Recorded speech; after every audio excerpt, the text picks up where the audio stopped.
Bonjour à tous. Désolé pour ce petit contretemps technique, avec 3 minutes de retard. Bienvenue à cette session sur le CE Starter Kit, intitulée concrètement qu'est-ce que c'est. Avant d'entrer dans le vif du sujet, je tiens à remercier les sponsors et les organisateurs pour la tenue de cet événement. C'est toujours un plaisir de pouvoir faire des conférences comme ça en physique. Je me présente brièvement, je suis Loïc Simon. Je suis expert Power Platform chez Sogeti, je suis basé à Strasbourg.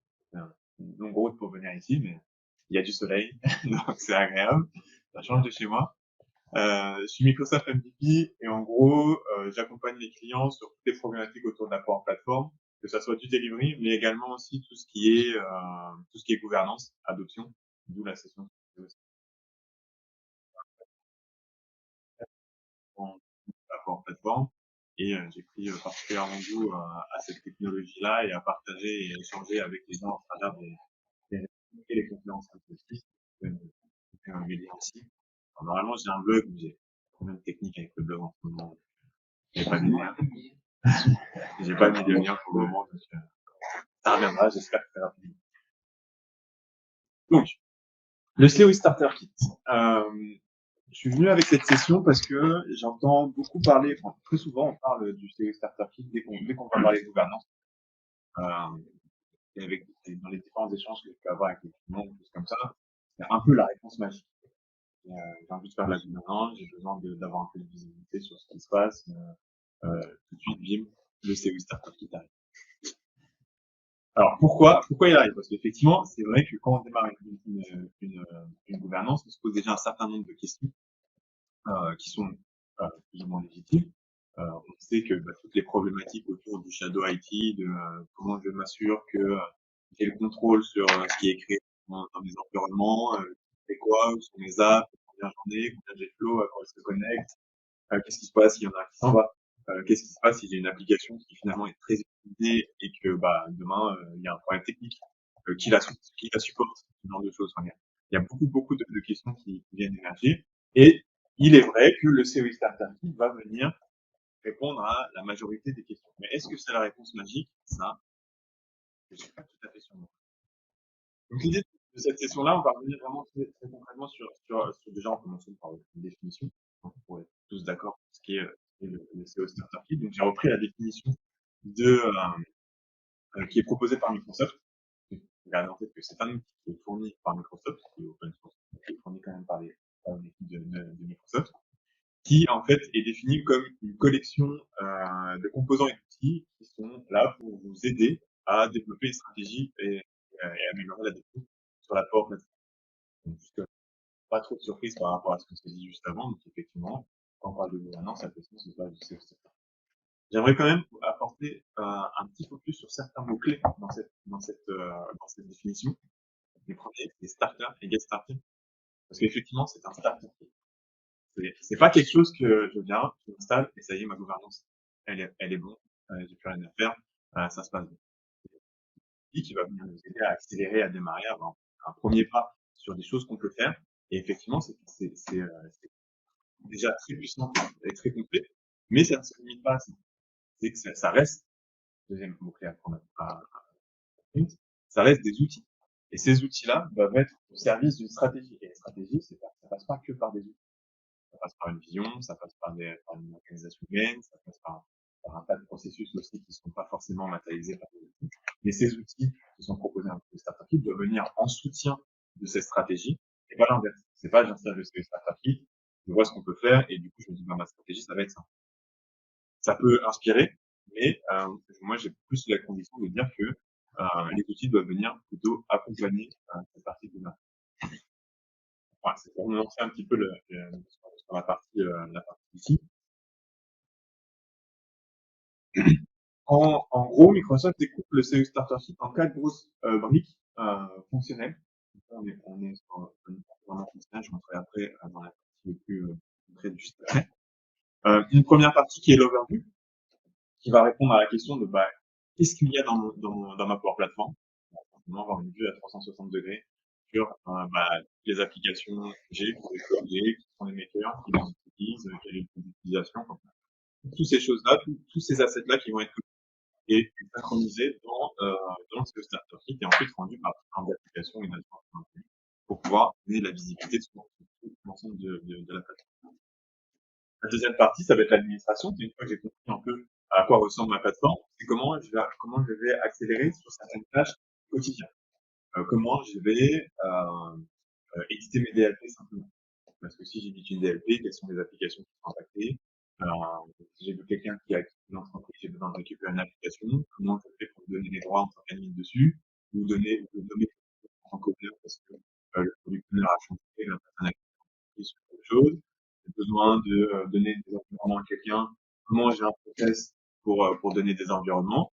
Parce que ce genre d'activité, quand il y a 10 utilisateurs, c'est très bien. Quand on passe à 10 000 utilisateurs, c'est pas la même chose. Donc, on a besoin forcément d'outils d'accélérateur, de process pour tout simplement automatiser au maximum ce genre de choses. Donc là, on a un certain nombre d'outils qui vient de se faire. Une fois que j'ai cette partie administration un peu en main, je vais me pencher un peu plus là sur la gouvernance proprement dite.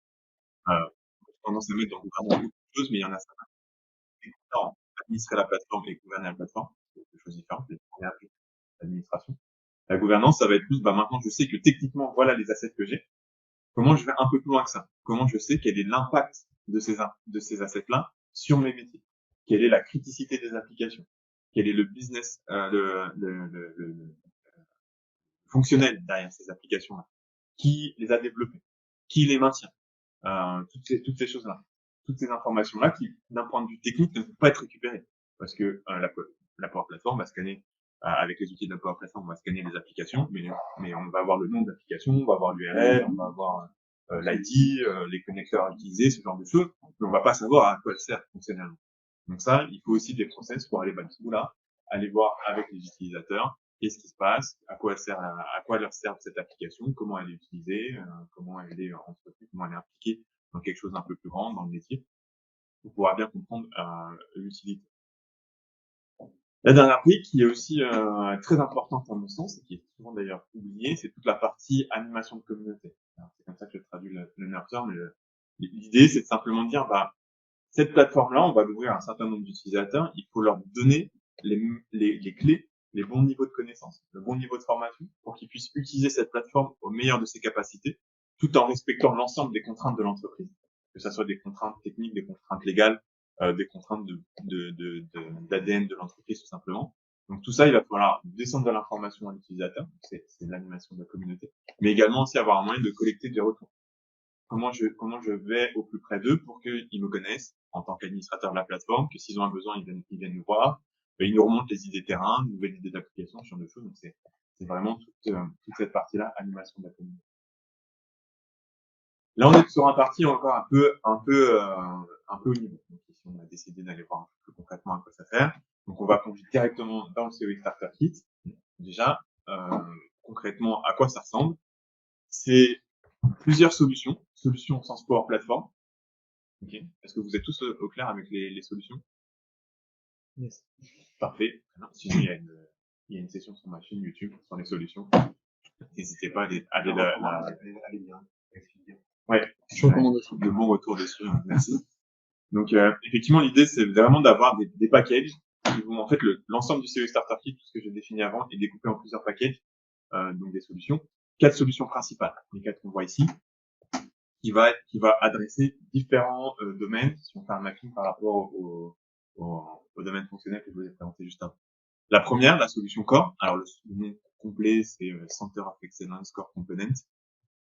J'ai abusé encore, c'est beaucoup plus simple, qui va contenir là toute la partie overview, qui va se traduire par un ensemble de tables, de flows, d'applications, des security roles, on ira voir un peu plus en détail tout ce qu'il y a dedans, mais tout ça qui va permettre en fait d'agréger l'ensemble des données en utilisant bien sûr tous les composants de la Power Platform. Donc on va avoir les fonctionnalités d'inventory, tout ce qui est création d'environnement, la gestion de la capacité de la plateforme, tout ce qui est onboarding sur welcome email, les DLP editor et tout ce qui est planifié. Donc tous ces fonctionnalités-là, ces applications-là, donc on a une partie overview, une partie administration, et ce package-là est principalement dédié, même uniquement dédié aux administrateurs de la plateforme. Alors que d'autres, on verra juste après, il y a d'autres populations.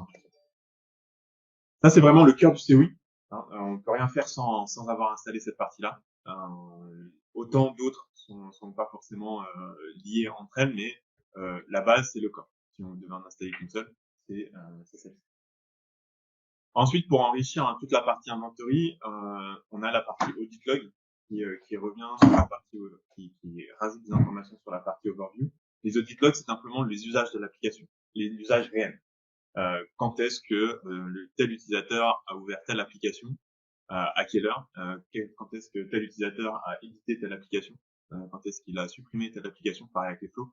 Toutes ces choses-là, en fait, c'est des logs qui sont collectés de manière déjà native dans Office 365. Et en fait, le CO Starter Kit va fournir un custom connector qui va pouvoir aller interroger cette API-là et du coup stocker tous ces logs-là dans le CO Starter Kit et avoir des stats sur les usages. Oui, on monte à plusieurs mois avant. Alors le CO Starter sur les logs, on dans le système du CO Starter Kit, on peut revenir à une semaine max. Si après on veut aller taper dans les API directement sans passer par CO Starter Kit, parce qu'on peut faire des exports aussi directement, on peut revenir à 90 jours de mémoire. Mais les exports depuis les interfaces Office 365 sont pas top. Quand il y a du volume, disons, c'est très bon. Voilà. Donc ça, toujours pareil pour les administrateurs. Ensuite, on a la partie gouvernance, où là, tout ce qui est compliance process et tout ce qui est audit, c'est quand est-ce que je vais aller demander à certains utilisateurs de remplir des informations à propos sur l'application, tout ce qu'on s'est dit avant, la business criticité, les besoins fonctionnels, l'utilisation des risques, tout ce genre de choses qu'on pourrait avoir. Ça va être dans cette partie gouvernance. Et aussi, tout ce qui est le clean-up de la plateforme. On a parlé de capacité, c'est un service cloud, ok, mais ça n'empêche qu'il y a une taille limite. Des fois, on a tendance à oublier ça. On crée des apps, c'est dans le cloud, on sait pas où est-ce que c'est pas grave, on la laisse, elle tourne plus. Et en fait, si, ça consomme de la place. Donc, il y a tous des process aussi pour aller nettoyer les environnements, nettoyer les applications qui sont plus utilisées, que ça soit parce qu'ils sont pas utilisés ou parce que les personnes sont parties. Tout ce qu'on appelle les applications orphelines. Ça, si on va la voir dedans. Toute la partie gouvernance, là, on voit, notamment avec le process d'audit, le compliance process, on voit que les personnes ciblées vont être plus que les administrateurs. Parce que là, on implique les makers. On veut que les makers viennent dans le COI Starter Kit pour pour utiliser les applications, pour donner de l'information. Donc là, sur certaines applications, on va aussi inclure une population des applicateurs. Et sur la dernière, la partie adapteur, on va avoir tout ce qui est training, donc planification de training, le vidéo hub, c'est pour avoir un catalogue de vidéos à destination de l'ensemble des utilisateurs. Le Maker Assessment, voilà, tous des outils qui permettent de qualifier et d'entraîner l'application de citizen développeurs ou de pro développeurs dans notre entreprise. Donc c'est là, la cible, c'est absolument tous les employés potentiels. Donc dans l'ensemble de ces composants-là, il y a à chaque fois des tables, des flows, des composants, enfin tout est basé vraiment sur les outils de la Power Platform et on va pouvoir empiler, parce que les solutions vont s'empiler, on va empiler les fonctionnalités qu'on a besoin et les configurer. Chaque solution va avoir son lot de configuration, qui est très important aussi. Donc ça, c'est les quatre principales. Il y en a certaines d'autres qu'on va nommer en tant que standalone, c'est-à-dire qu'elles sont complètement indépendantes, elles font partie du scope du COI Starter Kit au sens vocabulaire, mais techniquement, c'est des choses qui peuvent s'installer complètement de manière indépendante. Tout ce qui est theming, donc là c'est pour créer des accélérateurs sur la création d'app avec un thème brandé pour l'entreprise.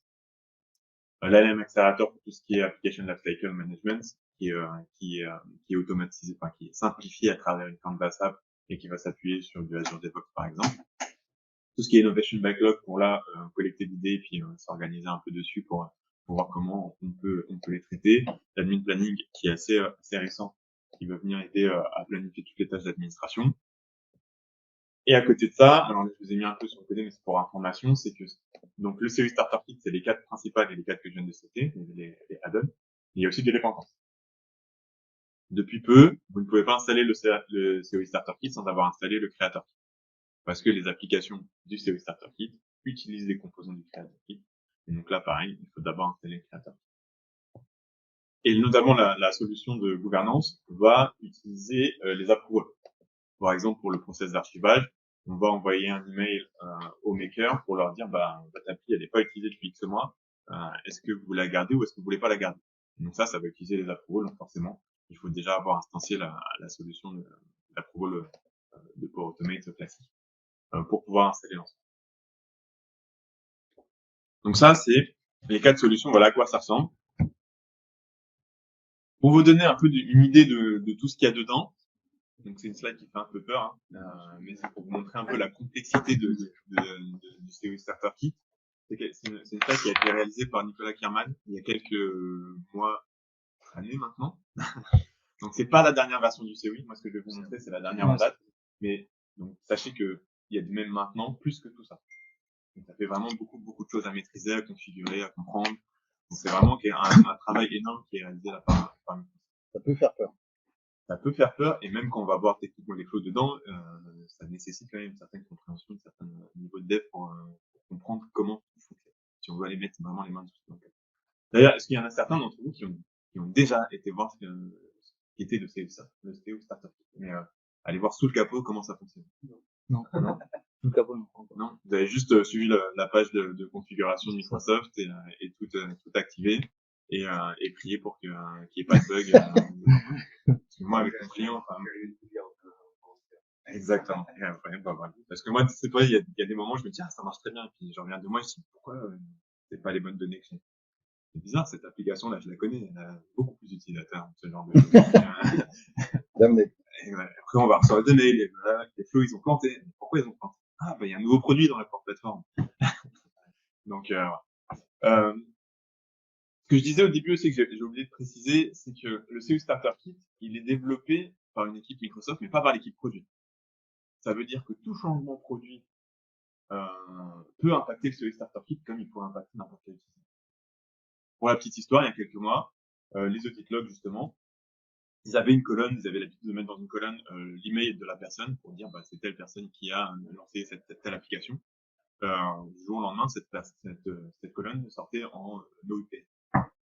Et donc, plus d'audit log. Enfin, si, mais avec l'email à NoVPN, donc plus possible de faire la distinction entre les deux. Il m'a fallu une semaine pour récupérer tous les deux. Voilà. Donc c'était vraiment pour préciser qu'effectivement on peut être impacté aussi par c'est vraiment deux équipes différentes. Je reviendrai sur cette notion juste après.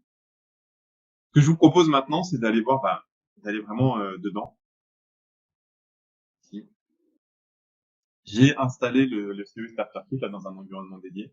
Alors il n'est pas complètement configuré. Et dans le temps qu'on aura, je ne pourrai malheureusement pas passer sur toutes les fonctionnalités, beaucoup trop. S'il y a des choses que vous voulez creuser, on peut en discuter à la fin, parce que la passe, vous avez des fonctionnalités sur lesquelles vous voulez changer plus en particulier. Je vais vous montrer vraiment le cœur du CE.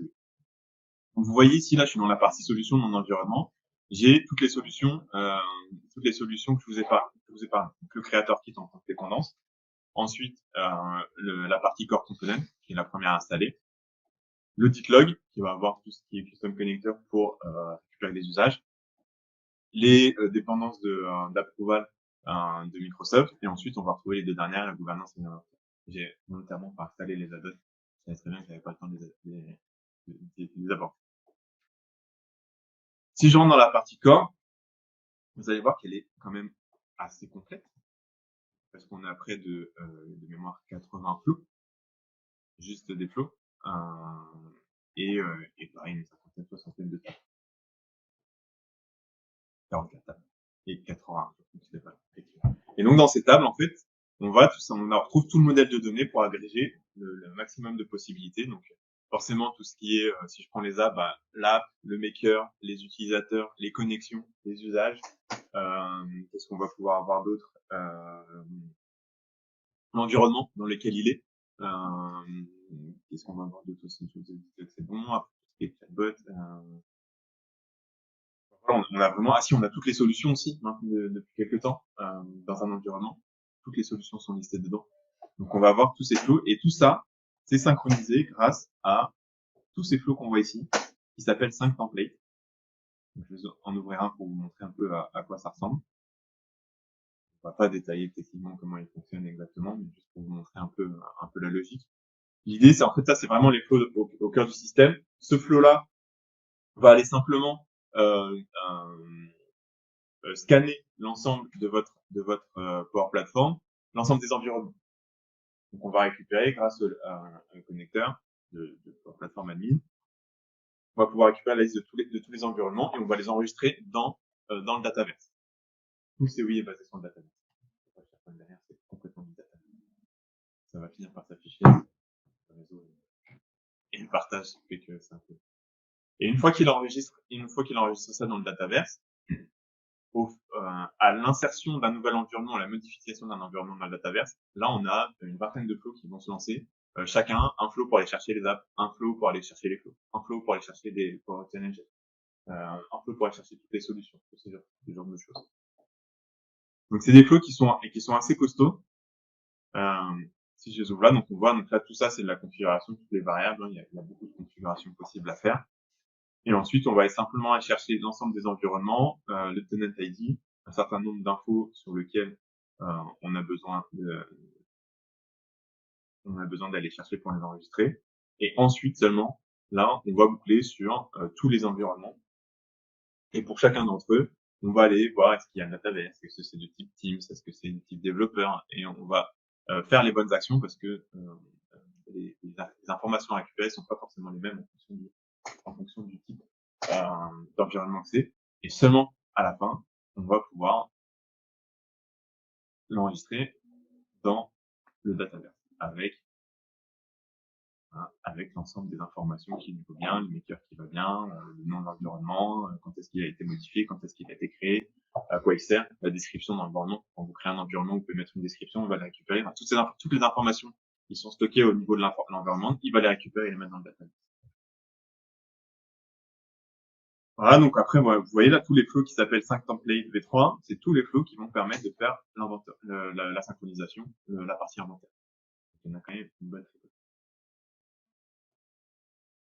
Au final, si on veut aller exploiter les données, pour moi, le premier point d'entrée, c'est cette application. L'application s'appelle Power Platform Admin View. Alors, c'est des données anonymisées. C'est pour ça que les makers s'appellent maker et l'environnement s'appelle environnement. J'ai tout anonymisé pour la démonstration. Donc, on voit un peu comment une première overview de l'ensemble de ce que j'ai sur mon tenant. Sur la partie gauche, c'est toutes les app makers. Sur la partie droite, c'est le top des flow makers. Je suis un peu déçu parce que je suis que troisième. Je sais que je suis le 003. Mais ça me rassure parce que c'est le système et un compte utilisateur générique. On voit aussi également qu'ici, on a un environnement où il y a une majorité, plus que la majorité des applications, c'est l'environnement par défaut.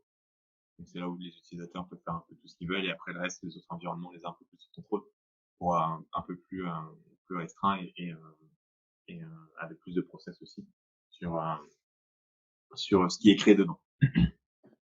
On a ce genre d'infos et après, on va pouvoir aller concrètement aller voir tous les détails des applications. Donc, si je vais dans la partie app, je vais avoir la liste de toutes mes applications qui sont dans mon tenant. Je vais avoir le nom de l'environnement, qui est le maker, quand est-ce qu'elle a été modifiée. Donc, je vais pas configurer la partie audit log, mais la partie audit log va venir remplir quand est-ce qu'elle a été exécutée pour la dernière fois. Avec ce que je vous disais avec le custom connector tout à l'heure. Ce qui est très intéressant, justement, pour tout ce qui est archivage.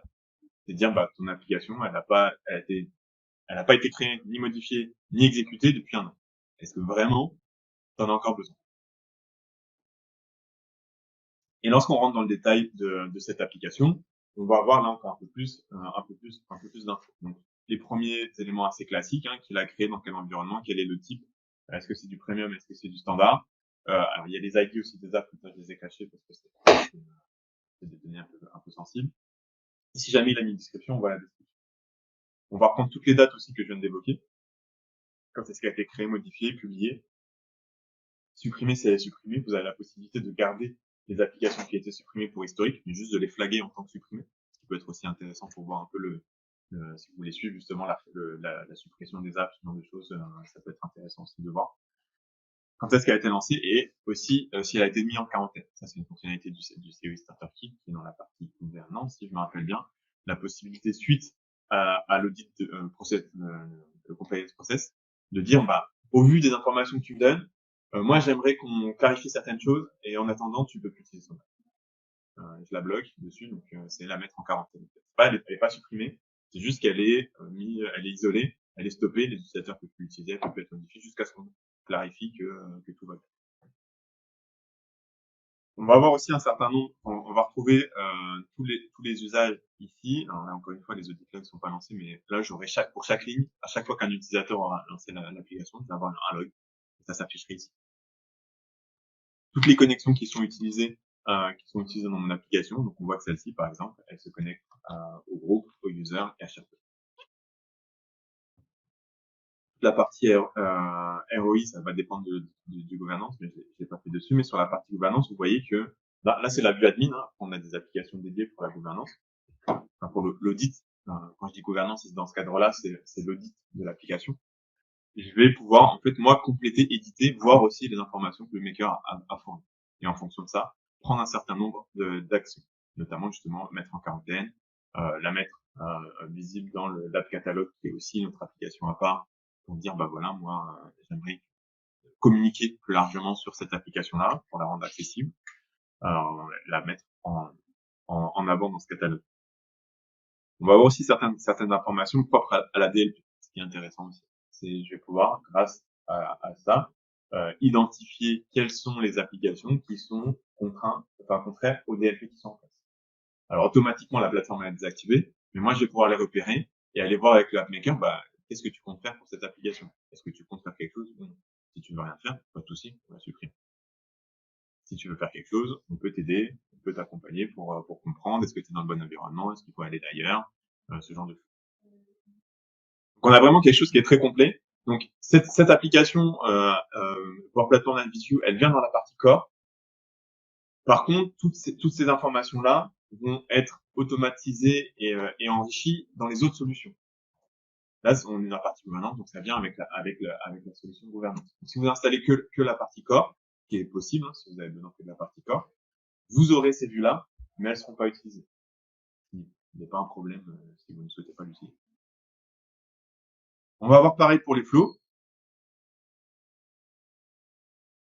Là, pareil, je vais avoir la liste de tous mes flows, les environnements, les makers, et pareil, un certain nombre de détails dessus. Donc c'est des flows, donc là en plus on sait s'il est stoppé, bloqué ou en train ou exécutable. On a la possibilité aussi d'avoir, pareil, c'est très consommateur en Call API, donc je l'ai pas fait, mais si vous voulez, on peut aller jusqu'au niveau de l'action qu'il y a dans le flow. C'est-à-dire que pour chaque flow, je peux savoir dans cette liste-là chaque action qu'il y a.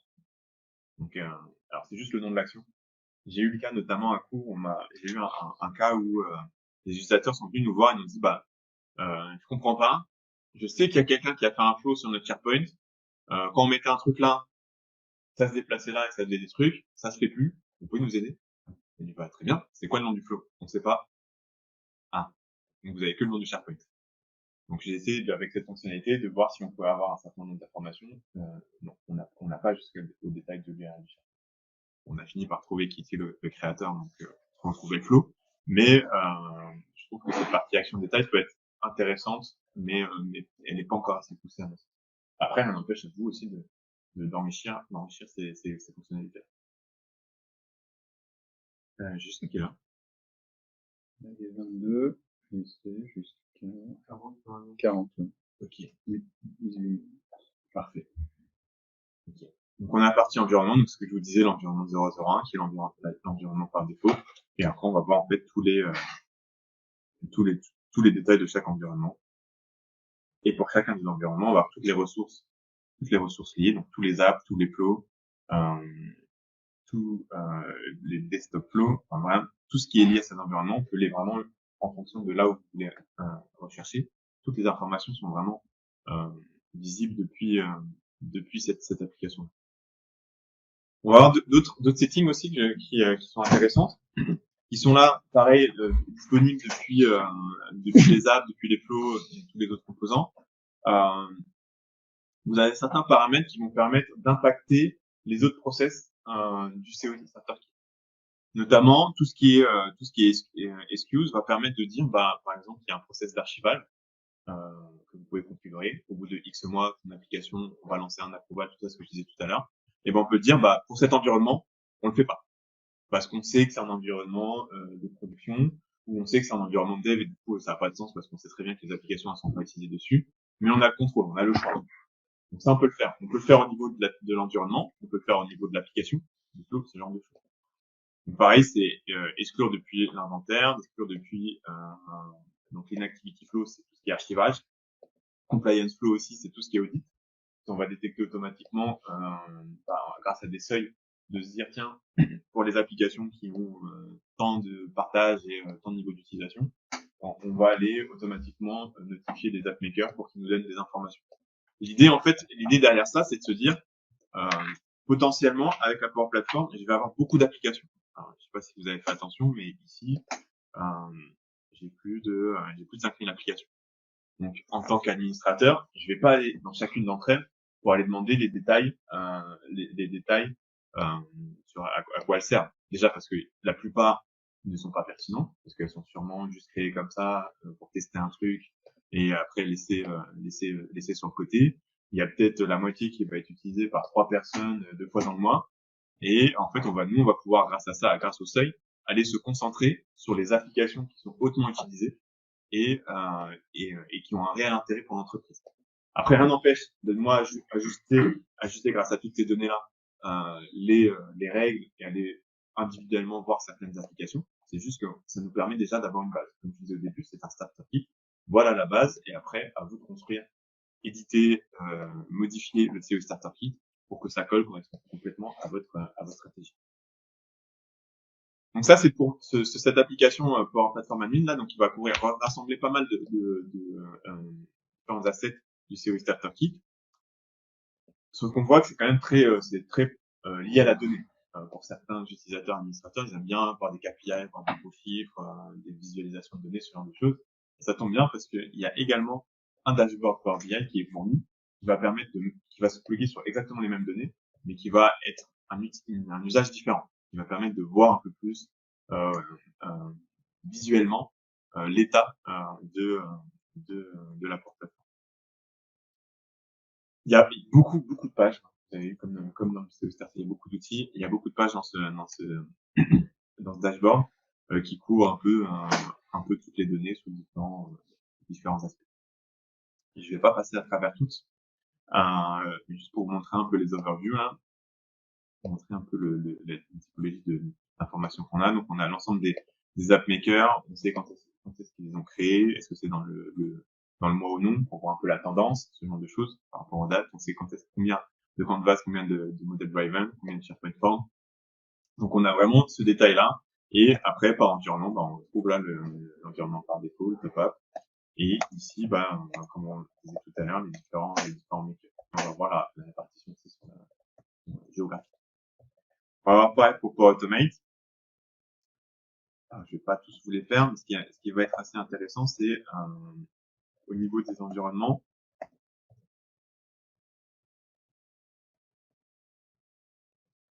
Au niveau des environnements, on va avoir aussi tout ce qui est le trend de création.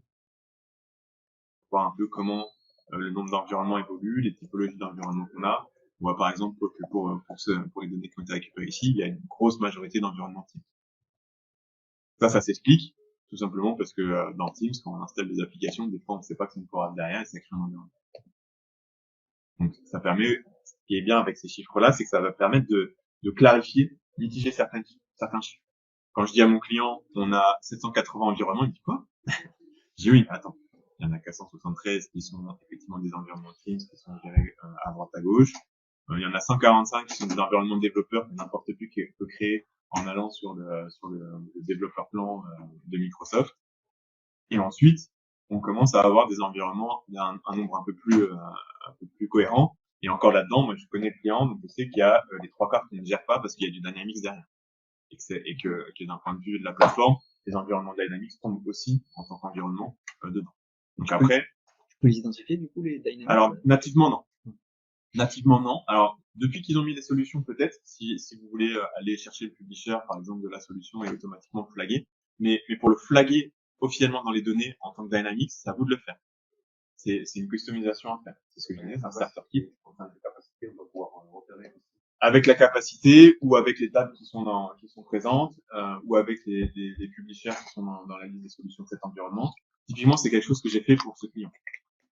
Par contre, ça nécessite de comprendre comment le COI fonctionne parce que les données là, elles doivent être récupérées au moment de la synchronisation des flows.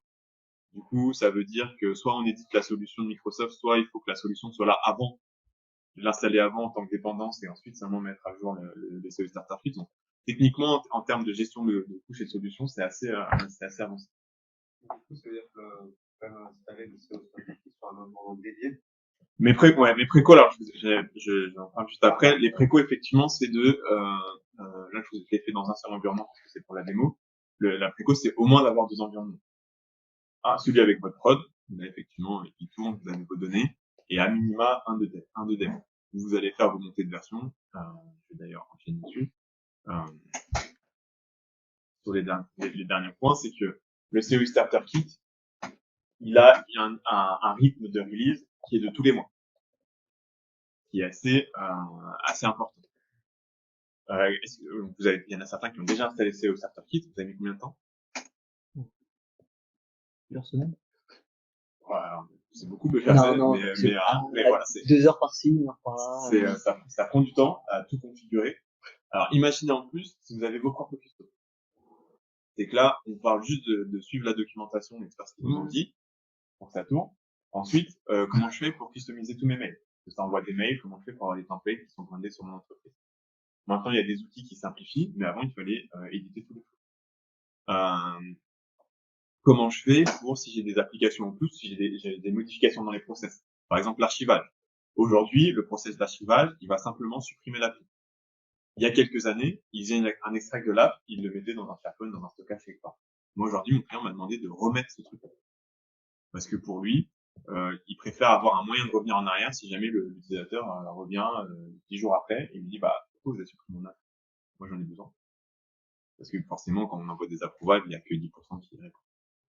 Donc, au bout d'un moment, on force la suppression. Mais des fois, on n'est pas à l'abri d'une erreur d'un flow, de l'archivage qui tourne sur un environnement qui n'était pas prévu et qui supprime des choses. C'est que nous, la première fois qu'on l'a lancé, on a des environnements dans mon équipe. On a une app factory pour ce client-là. Donc, on a un environnement dev, test prod. La première fois, il est tourné sur la dev. Sauf que la dev, on sait que les applications, elles tournent pas, c'est de la dev. Par contre, on a besoin de les garder. Donc on a fini par utiliser des exclusions pour tout sortir de là. C'est ce genre de choses. Ici, je vous ai mis l'ensemble des ressources justement qui sont nécessaires pour commencer avec le CO Starter Kit.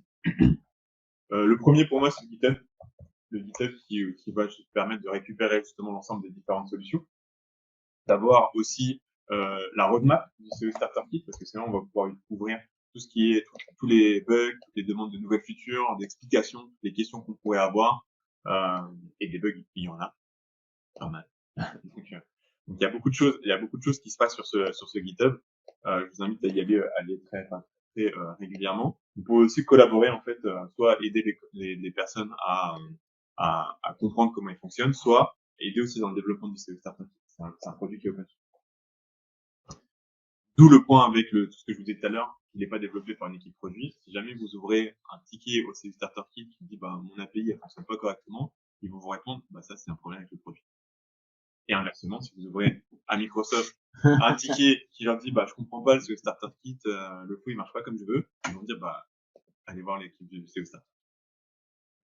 Ping pong. Les joies du ping pong. Du ping pong, exactement. Et ça, dans toutes les entreprises, on connaît ça. La documentation officielle aussi, qui est très complète. Ils l'ont mis à jour là il y a quelques temps, qui est de plus en plus complète et compréhensible. C'est très bien détaillé. Moi, j'y passe beaucoup de temps. C'est très bien détaillé, donc je vous invite à le voir. Et PowerCat aussi, on a mis un certain nombre de vidéos dédiées sur le COI Starter Kit.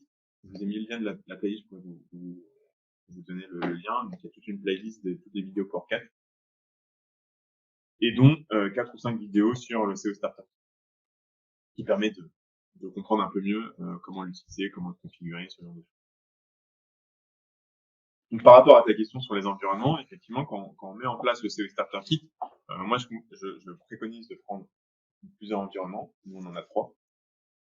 Dev, Test, Prod, et qu'on déploie avec des pipelines et compagnie. Donc ça induit pas mal de complexité, mais ne serait-ce que pour commencer, si on installe simplement à la main, ça prend beaucoup de temps à customiser, à comprendre.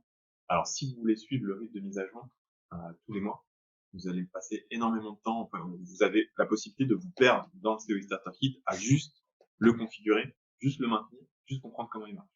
Et de là, vous avez tiré aucune valeur d'un point de vue client. Et c'est pour ça que c'est très important, à mon sens, de prendre, dans un premier temps, uniquement ce que vous avez besoin. Il ne faut pas chercher à installer tout le CO Starter Kit. Je passe 3 semaines dessus, j'ai tout installé, très bien, sauf que j'ai aucune idée de comment ça fonctionne, comment chaque process. Il faut que je recommence 5 jours après, parce qu'effectivement, il y a une nouvelle version qui est sortie. Et après, je me dis, tiens, je vais customiser ce truc-là, et quand il y a une nouvelle version, bah, je sais pas comment l'appliquer, parce que c'est pas simple aussi. Enfin, il y a vraiment il y a toute une équipe à dédier pour moi juste au CO Starter Kit, qui est d'une certaine taille. Moi, par exemple, pour mes clients, on va pour un client avec qui je suis qui est assez mature, on travaille 2 jours par semaine dessus, mais on peut avoir avec des gens, il y a des gens où il y a 2, 3, 4, 5 personnes juste dédiées à ça. Alors, quand je dis dédié à ça, c'est l'installation, la maintenance, mais aussi mettre en avant la valeur que ça tire. Donc c'est remonter, voilà la valeur qu'on tire de la Power Platform, voilà les makers qu'on a, voilà les propositions d'action qu'on pourrait faire pour améliorer telle ou telle chose, les nouveaux services qu'on pourrait faire. Donc là, ça englobe vraiment la gouvernance en global. Donc c'est vraiment le point, c'est de dire de prenez uniquement ce que vous avez besoin.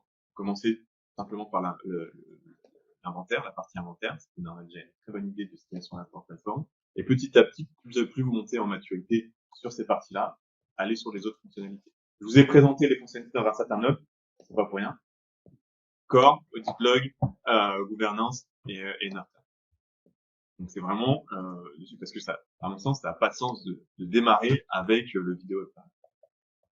À moins que la partie gouvernance soit gérée par une autre équipe, ça c'est un point. Mais vous n'avez pas démarré votre installation du CRM. Alors tout comme ça, tiens, moi je veux un catalogue de vidéos. C'est pas forcément. Il reste 4 minutes. Il reste 4 minutes, très bien. Du coup, un autre point très important à prendre en compte, c'est que tout ce que je vous ai présenté là, vous l'avez dit au début, c'est tout sur Dataverse. Et vous voyez que autant pour un administrateur, ça fait complètement sens qu'il ait une licence full premium, autant quand on commence à dire sur la partie Narter, les applications sont potentiellement utilisables par tout le monde dans l'entreprise, il y a un coût derrière. Potentiellement, il y a un coût de licence. Alors, je suis pas en train de dire qu'il faut pas l'utiliser, il faut l'utiliser. C'est un point de considération. C'est en fonction de la stratégie aussi de votre entreprise, de votre client. Comment il veut gérer les licences au niveau de l'entreprise. Est-ce qu'on est OK avec sur le Dataverse ou pas? Et donc, en fonction de ça, ça va aussi faire le tri sur les fonctionnalités que vous pouvez utiliser ou non. Et un dernier point qui rejoint un peu cette partie licence, c'est que là, je vous ai dit pour les flows, pour les détails des actions des flows, ça prend beaucoup de requêtes d'API call, hein, parce que chaque brique dans le Power Automate va faire un API call.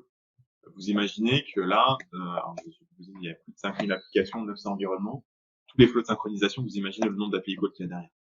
Donc il faut aussi prendre en compte le compte de service, enfin, un compte de service ou le compte utilisateur qui est derrière pour supporter ce niveau de charge. Moi, au début, tous mes flows tombaient en throttling, là, je sais pas comment on dit en français. Ça touchait les limites, et du coup, mon flow de synchronisation qui est censé tourner tous les jours, il mettait 3 jours à tourner, ce qui était pas intéressant.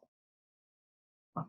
Donc c'est un autre d'information. Donc malheureusement, en 50 minutes, on peut pas tout couvrir dans ce Starter Kit.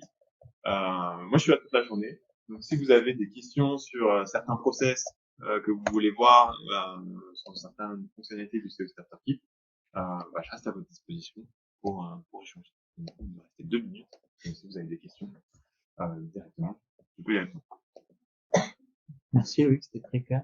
Petite question, à partir de quand tu conseillerais de mettre en place le CO? C'est une bonne question. À partir du moment où on veut vraiment s'inscrire dans une stratégie d'adoption de la plateforme au niveau global. peu importe la taille, quoi. C'est juste la stratégie. Au début, alors, pas forcément dès le début, je pense qu'il y a des choses avant à faire. Forcément, si on arrive sur une entreprise qui a déjà, qu'on va voir dans les environnements admin, des trucs comme ça, s'il y a déjà une centaine d'environnements, ce genre de choses, oui, ça fait sens pour découvrir la plateforme. Si on récupère les droits d'admin et qu'on va dans l'admin center, on voit qu'il y a 3 environnements et qu'il y a 3 applications dans chaque environnement, c'est peut-être pas la première étape à faire. Il y a peut-être des choses dédiées à la gouvernance, de dire, bah, quelle est la vision, quelle est la stratégie, est-ce que je veux faire que du factory, est-ce que je veux faire que du system development, comment je m'organise au niveau des équipes, quelles sont mes règles de DLP, toutes ces choses-là qui sont peut-être à faire dans un premier temps. Et ensuite, une fois qu'on a défini la stratégie, comment je l'implémente grâce à des outils, comment je la supporte grâce à des outils, donc c'est ça. Pour compléter, dans le plan d'adoption dans Microsoft, avec 5 grandes phases, en fait, on voit à chaque fois, à la phase 1, c'est vraiment débutant. À partir de la phase 2, on voit clairement les éléments du starter kit qui peuvent être utilisés. Et c'est vrai que, par exemple, on a parlé de la ALL Accelerator, on est qu'en phase 5, par exemple, on n'a rien utilisé sur les précédentes briques. Exactement. Donc c'est vrai que le fait de parler d'adoption, c'est d'y aller en même temps que la stratégie d'adoption. Ouais. C'est vraiment le point le plus important pour moi, c'est de grandir avec les usages. Sinon on va se cramer avant. Ça c'est pas trop, ça prend beaucoup trop de temps de tout gérer. Pour pas grand chose au final si c'est pas utilisé derrière. Autre question, on parlait de pas le faire tous les mois peut-être. Ouais. J'ai lu beaucoup que si on dépassait les 3 mois, c'est plus possible après de faire des mises à jour. Mais peut-être qu'avec la dernière version, ils vont évoluer cette partie-là. Alors j'ai pas lu combien de temps Microsoft préconise. Moi j'ai déjà fait des migrations, des mises à jour de version de plus de 3 mois. La version actuelle alors celle-là, celle que je vous ai présentée, c'est la dernière, celle de décembre. C'est un tous les mois, mais en janvier, il n'y en a pas eu à cause des fêtes de Noël. Chez mon client, le même, là, on est sur la version de mai l'année dernière. Et la version d'avant, on était sur la version d'octobre, encore avant. Donc, alors, par contre, c'est effectivement, peut-être plus long le process. la mise à jour est peut-être plus longue, mais nous, on a tellement de customisation dessus qu'on veut pas, on n'est pas assez pour gérer, pour garder le rythme de tous les 3 mois. Voilà. Et puis après, en fait, la question à se poser beaucoup, c'est tenez-vous au courant sur les nouveautés de la nouvelle release. Est-ce qu'il y a des choses qui vous impactent ou pas? Il y a souvent des corrections de bugs qui peuvent être intéressantes. Est-ce qu'il y a des nouvelles fonctionnalités? Est-ce que vous en avez besoin ou pas? Et à partir de là, vous pouvez avoir. Merci beaucoup. Voilà. Merci à tous. Merci.